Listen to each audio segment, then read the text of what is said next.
It's 9 p.m. Do you know where your key fob is? Hey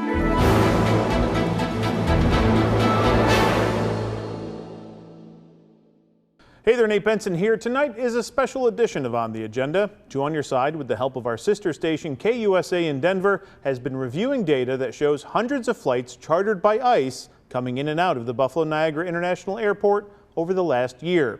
Now, these flights have led to hundreds, possibly thousands of detainees from the Batavia Detention Center being transported out of the state over the course of the last year. That's raised questions about due process and violations of the Constitution by legal experts. Here's the first part of our investigation into these flights out of Buffalo. A nondescript plane sits at Signature Aviation at the Buffalo-Niagara International Airport. If you drive by, you'd have no idea who's going to fly on it or where it's going. You can't buy a ticket, and you won't find a flight number on the departure board. But this flight, and flights similar to it, have been arriving and departing from the Buffalo airport consistently, sometimes multiple times a week, for the last year. These are flights chartered by ICE, transporting detainees out of state, sometimes without their families or legal counsel knowing where they're going. I think the American public doesn't realize how much this is happening. Here's the publicly available data we've been able to pull together. Since January 2025, there have been 226 suspected ICE charter flights in and out of Buffalo as of March 21st. Why do we say suspected?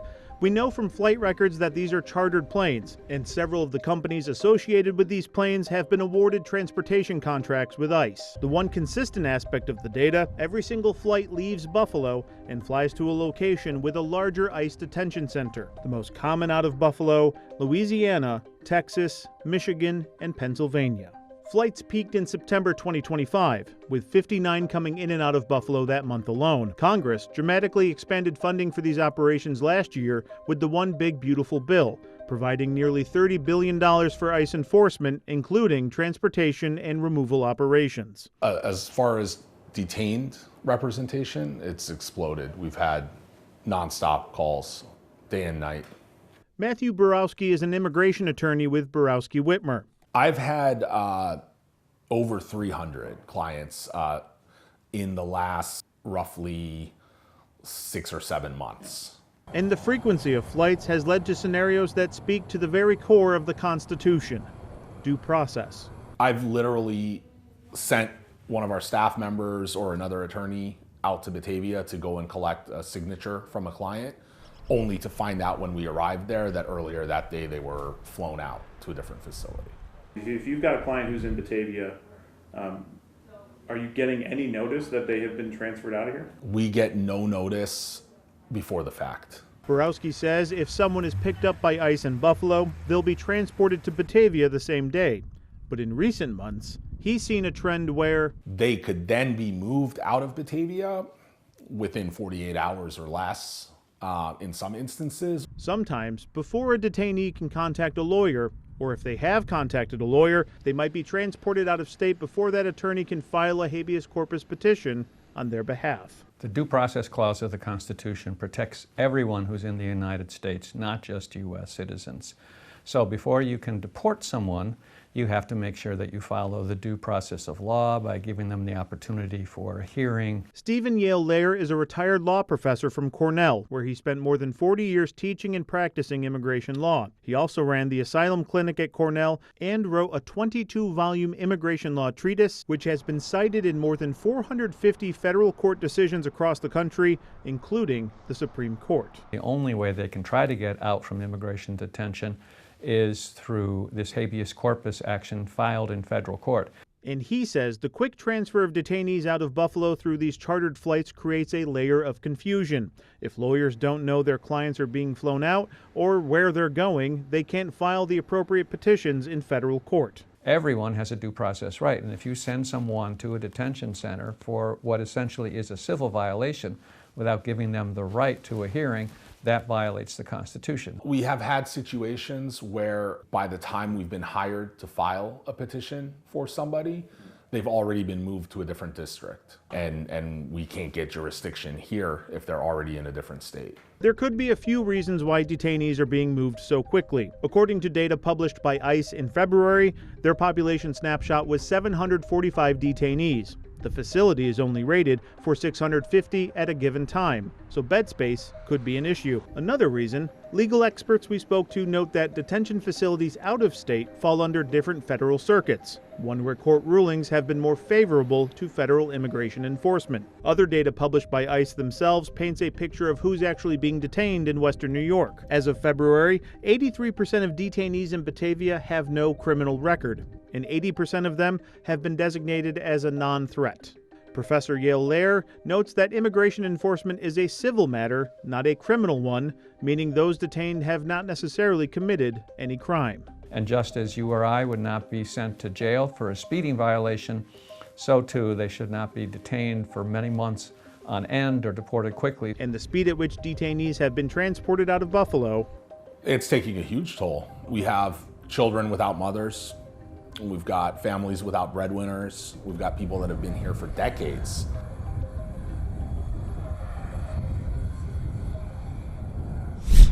Coming up on the agenda, I sit down with Matthew Borowski, a local immigration attorney who has had his own clients transported out of state without him being notified.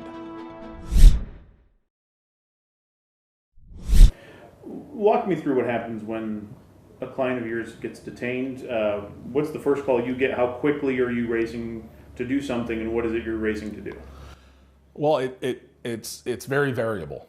Sometimes people will call me as soon as their family member or their loved one or their client, other attorneys will call me when their client gets detained, and I'll spring into action immediately and file a petition for a writ of habeas corpus.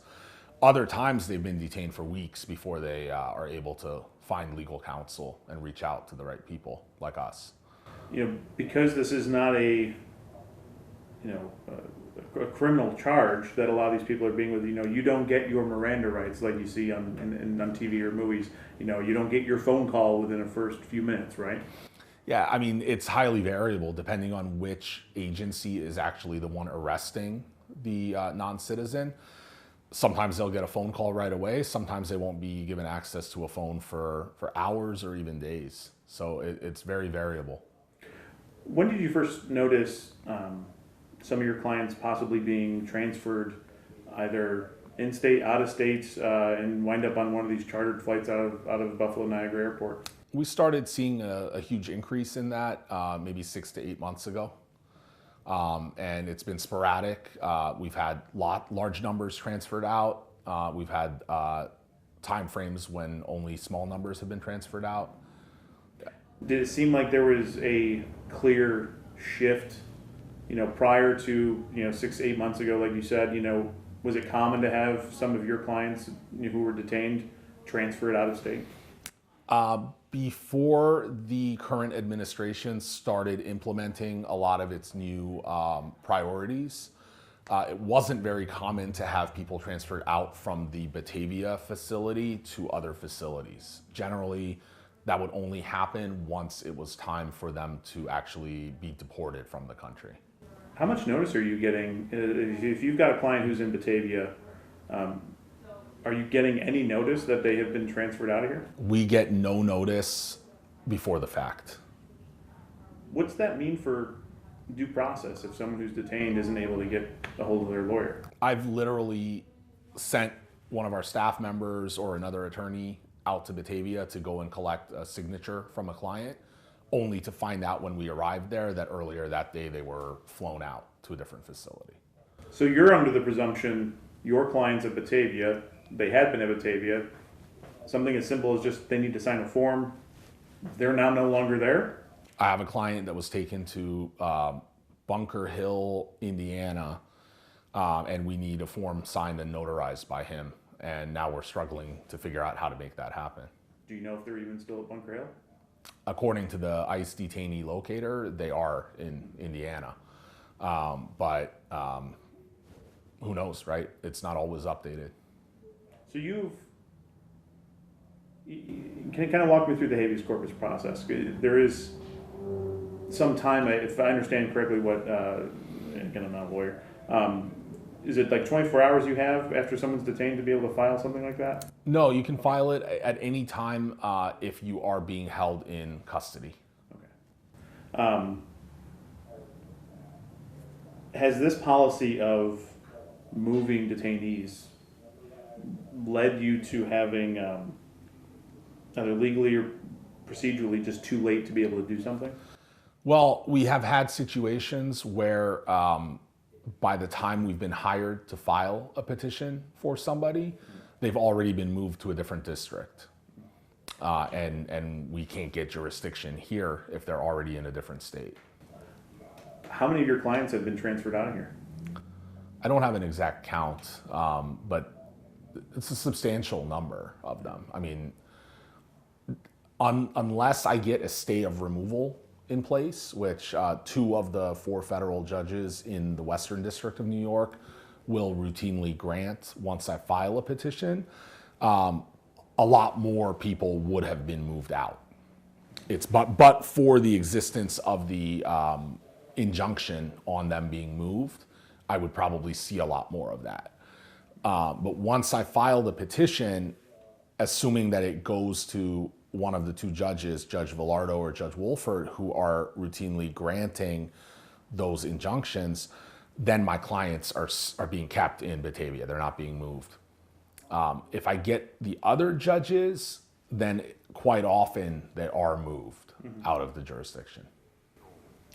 Have you ever filed any emergency motions or a TRO to prevent someone from being moved, but they were moved anyway? Well, I've filed emergency motions for a TRO to try to prevent them from being moved. And when I've had judges like Judge Sinatra or Judge Vaca assigned to the case, those TRO motions are routinely denied. And then I have had clients that have gotten moved as a result. No matter the circumstances? Typically, the circumstances are essentially that I'm arguing that I need to have access to my client as an attorney, and that I think they should be in the district in case there's any ongoing litigation tied to the habeas petition. But Judge Sinatra and Judge Vaca routinely deny those, and they state as part of their reason that they don't want to interfere with the DHS prerogative to move detainees around depending on bed space availability and whatever other considerations there may be. Does the practice of moving detainees, sometimes without the notice of an attorney knowing, does that impact their constitutional rights? Absolutely. When you're moved out of the Second Circuit, which encompasses New York State, to a different circuit, the laws that may apply to you in immigration court could be wildly different, right? If you go to the Fifth Circuit, where Texas and Louisiana are, you have a lot less protections than you do in the Second Circuit. So somebody who may have had a winning case if it was heard here in Batavia may have a losing case if it's heard in Louisiana. Do you think that's a deliberate practice to move people to circuits that might be more friendly to deport people? I don't know. It could be. It could also just be that they have lots of detention facilities in those areas for other reasons. I can't really opine on what the rationale is, but I imagine it's probably primarily driven by the availability of detention space. How many habeas corpus petitions have you filed since, say, January 25? It didn't start picking up until probably September, October, because it wasn't until September that the Board of Immigration Appeals ruled in a case called Matter of Yahure Hurtado that the government does not need to give bond hearings to people that entered the country without inspection and were later caught inside the United States, departing from 30 years of previous precedent. Next on the agenda, I sit down with a retired Cornell law professor who talks about the implications of these quick transports out of the state and whether or not it violates the constitutional rights of detainees. We'll be right back. Stephen, what's your experience with immigration law? I think you've had a case or two or studied it for a couple months, right? Yeah, I've practiced and taught immigration law for over 40 years. And here at Cornell, before I retired, I ran an asylum clinic where we help people apply for asylum, and several of our clients were in immigration detention. I also co-wrote a 22-volume immigration law treatise, and we had a whole chapter just on immigration detention. A 22-volume? 22-volume. So, if you want to go to sleep, just read one of our chapters. All right. So needless to say, it's been described to me you're one of the prominent experts in immigration law in the country. I don't think that, and based on what you've just told me, I think you can back that statement up, no? Yes, I think Lots been going on in the last 2 years now, particularly with immigration law. Let's kind of get to the very basics. Does the Constitution protect people who are from different countries, whether they are here legally or not? That's a separate argument, just from a base level understanding of constitutional law. If you are here, are you protected by the Constitution? Yes. The Due Process Clause of the Constitution protects everyone who's in the United States, not just U.S. citizens. So before you can deport someone, you have to make sure that you follow the due process of law by giving them the opportunity for a hearing, etc. Also, I want to mention that immigration law is a civil procedure. It's not criminal. So, for example, if I get caught with a speeding, I'll get a speeding ticket, but I won't be thrown in jail. But for whatever reason, if I'm here illegally, this administration thinks that I have to be detained. And we can talk later about the conditions of detention.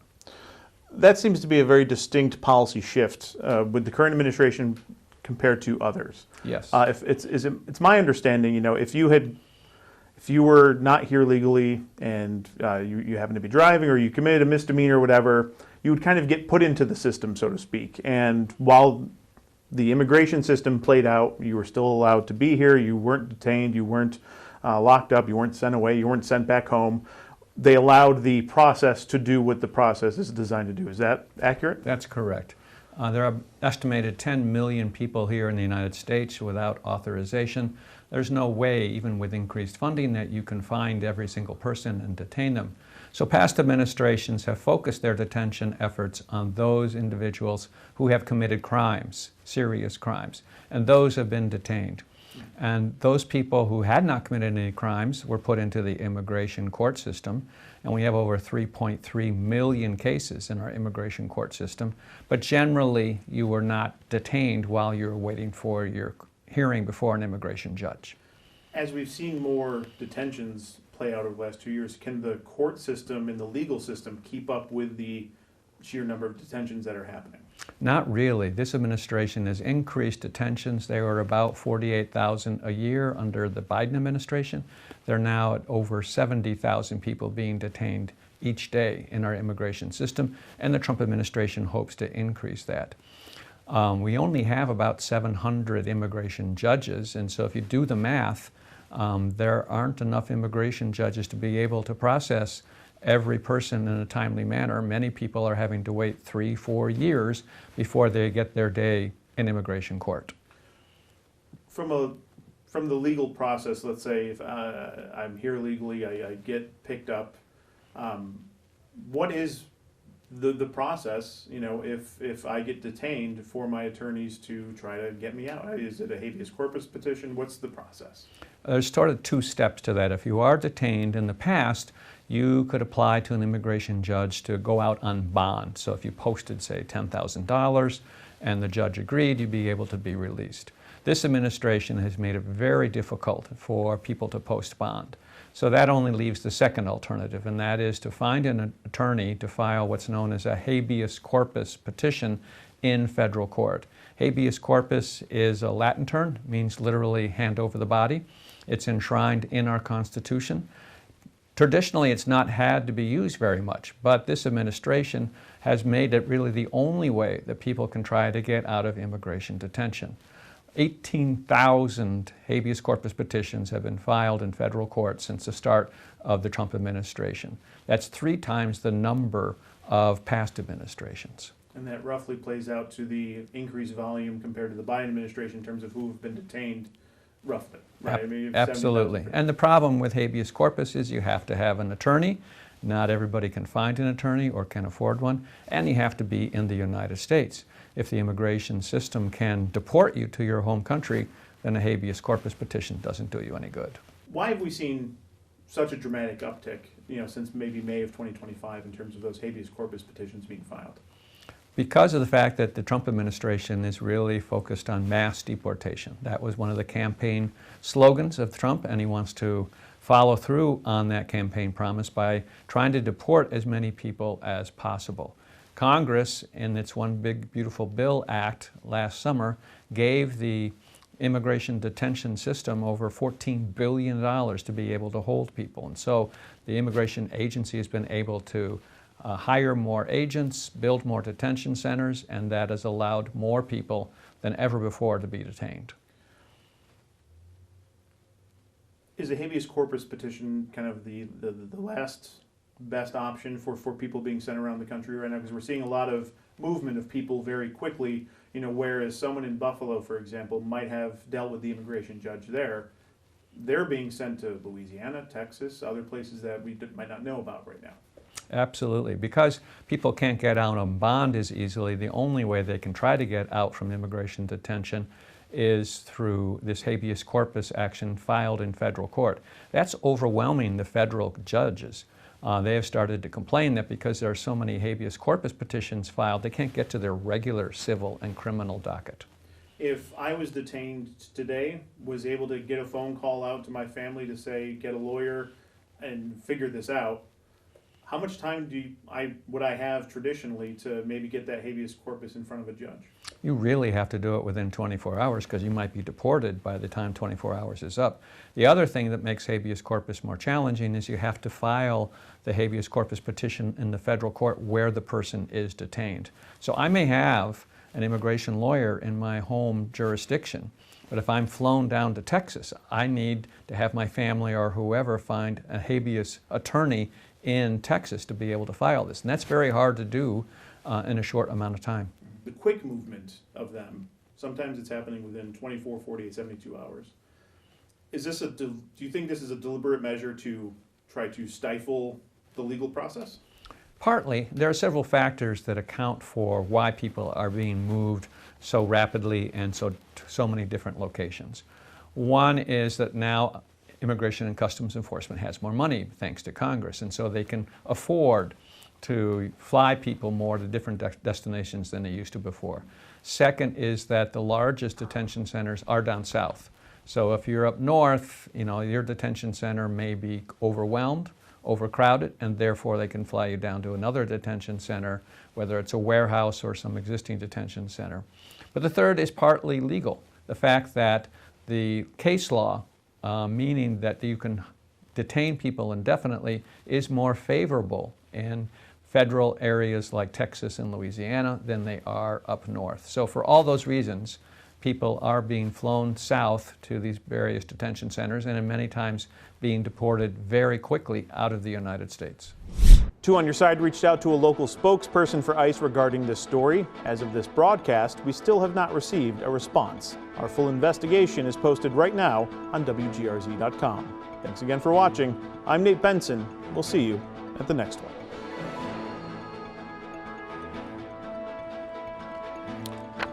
When there's a world without zinc,